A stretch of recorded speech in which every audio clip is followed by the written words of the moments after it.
Hello friends, welcome to நாகுவின் சமையல். நம்ம இன்றைக்கி ரொம்ப ஈஸியான முறையில் குறைவான இன்க்ரீடியன்ஸ் வச்சு வீட்டிலேயே எப்படி ப்ரௌனி செய்கிறதுங்கிறது தான் இந்த வீடியோவில் பார்க்க போகிறோம். அப்புறம் நம்ம இன்ஸ்டா ஐடி இதில் கொடுத்துருக்கேன்.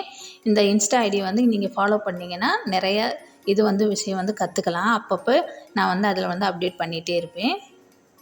இப்போ இந்த மாதிரி ஒரு வெயிட் மிஷின் தான் எடுத்திருக்கேன்.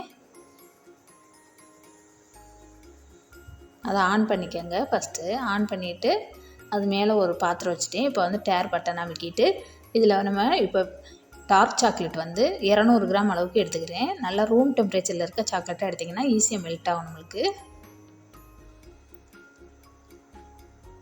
அப்புறம் 100 கிராம் அளவுக்கு அன்சால்டட் பட்டர் எடுத்துக்கோங்க. சால்டட் பட்டர் எடுத்திங்கன்னா இந்த ப்ரௌனியோட டேஸ்ட்டே உங்களுக்கு மாறி போயிடும். அதனால் அன்சால்டட் பட்டர் தானே யூஸ் பண்ணுங்கள். பட்டர் ரூம் டெம்பரேச்சரில் இருக்கணும், அதையும் பார்த்துக்கோங்க. இப்போ இதை நம்ம நல்லா டபுள் பாயிலிங் மெத்தடில் மெல்ட் பண்ணி எடுத்துகிட்டு வந்துடலாம்.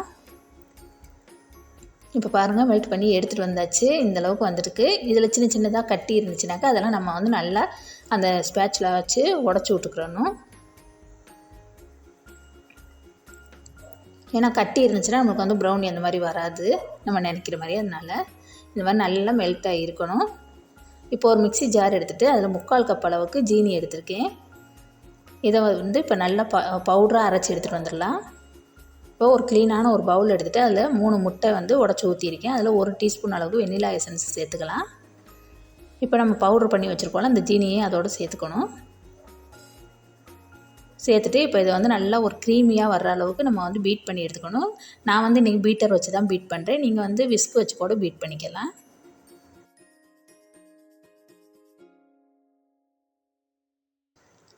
இந்தளவுக்கு நல்லா பீட் பண்ணி எடுத்துக்கோங்க. இப்போ இதில் ஓரத்தில் உள்ளதெல்லாம் ஸ்பேட்சில் வச்சுட்டு நம்ம வலிச்சு விட்டுக்கலாம். இப்போ நம்ம மெல்ட் பண்ணி வச்ச அந்த சாக்லேட்டையும் அதோடு சேர்த்துக்கணும். சேர்த்துட்டு நல்லா மிக்ஸ் பண்ணிக்கோங்க.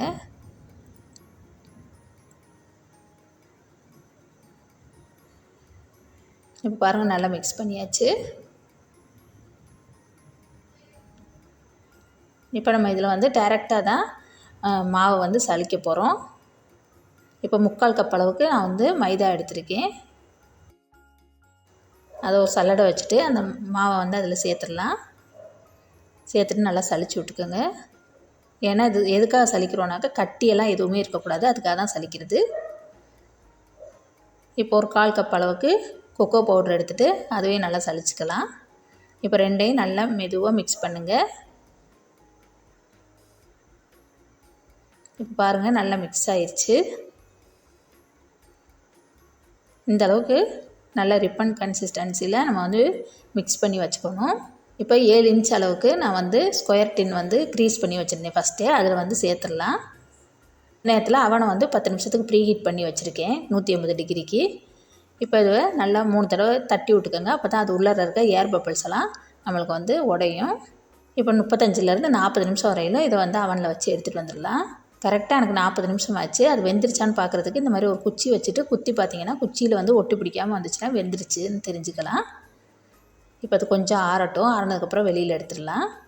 இப்போ பாருங்கள், வெளியில் எடுத்தாச்சு. இப்போ இது மேலே சாக்லேட் டிசைன் போட போகிறேன்னா நீங்கள் அப்படியே கூட கட் பண்ணுறதுனாலும் பண்ணிக்கலாம். நான் இப்போ சாக்லேட் டிசைன் போட்டு ஃப்ரிட்ஜில் வச்சு எடுத்துகிட்டு வந்துட்டேன்.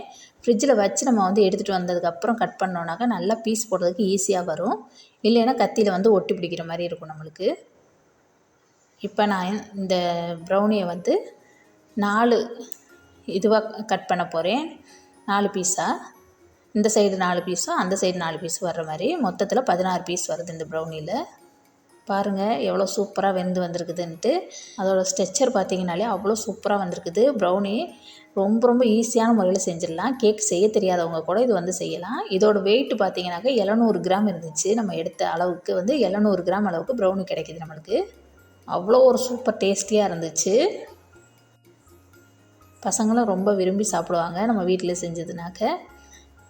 இந்த வீடியோ உங்கள் எல்லாருக்கும் பிடிச்சிருக்குன்னு நினைக்கிறேன். பிடிச்சிச்சின்னா லைக் பண்ணுங்கள், ஷேர் பண்ணுங்கள். இதுவரையில் எங்கள் சேனலை சப்ஸ்கிரைப் பண்ணாதவங்களாக இருந்தால் ப்ளீஸ் சப்ஸ்கிரைப் பண்ணுங்கள். கூடவே இருக்கிற பெல் ஐக்கானையும் கிளிக் பண்ணுங்கள். தேங்க்யூ.